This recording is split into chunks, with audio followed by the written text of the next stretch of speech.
మీరు ఇప్పటి వరకు ఇచ్చిన ఉద్యోగాలు కేవలం 5,000 ఉద్యోగాలు మాత్రమే, ఓన్లీ 5,000 ఇచ్చారండి. 5,089 ఉద్యోగాలు డిఎస్సికి యాడ్ చేశారు. అది మీరు ఇచ్చిన నోటిఫికేషన్ కాదు. యాడ్కు ఉద్యోగాలు పెంచిన వాడికి మాత్రమే మీ లెక్క.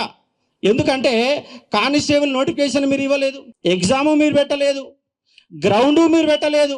ఏది పెట్టకుండా ఉద్యోగాలు మీ ఎట్టయితాయి? నియామక పత్రాలు మాత్రమే చేస్తే ఉద్యోగాలు మీ అకౌంట్లో పడతాయా? లేదు. మీ ఉద్యోగాలు మీరు చెప్తున్నారు. మరి ఎన్నికల మేనిఫెస్టోలో టీఆర్ఎస్ పార్టీ ఇచ్చిన ఉద్యోగాలే మేము ఇస్తున్నామని చెప్పిరా? మీరేమన్నా చెప్పలే కదా. వాళ్ళు ఇస్తున్న ఉద్యోగాలు మేము కల్పిస్తామని ఎక్కడ చెప్పలే.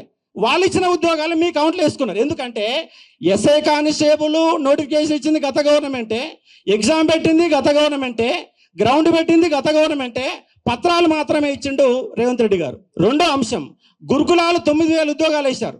9,000 ఉద్యోగాల సంబంధించి ఎగ్జామ్ పెట్టింది గత గవర్నమెంటే, నోటిఫికేషన్ ఇచ్చింది గత గవర్నమెంటే, రిజల్ట్ ఇచ్చింది గత గవర్నమెంటే.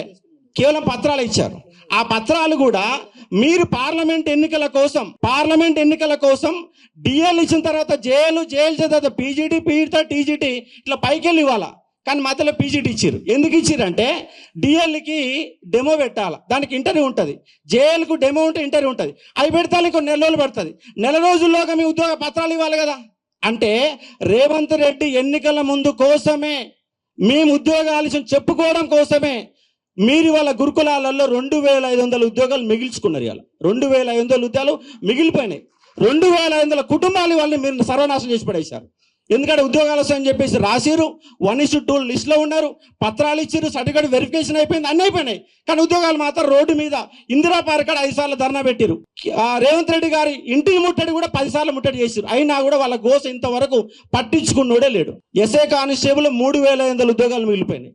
గ్రూప్ 4లో 3,500 ఉద్యోగాలు మిగిలిపోయినాయి. మీరు ఇచ్చిన 60,000 ఉద్యోగాలు అని చెప్తారు కదా.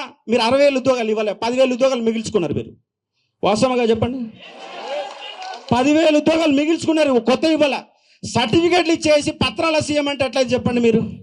రేవంత్ రెడ్డి గారిని మేము ప్రెస్ క్లబ్లలో మాట్లాడి ఈడ మాట్లాడి కాంగ్రెస్ పార్టీని గెలిపిస్తే ఇవాళ పత్రాల సీఎం అయిపోయింది రేవంత్ రెడ్డి గారు.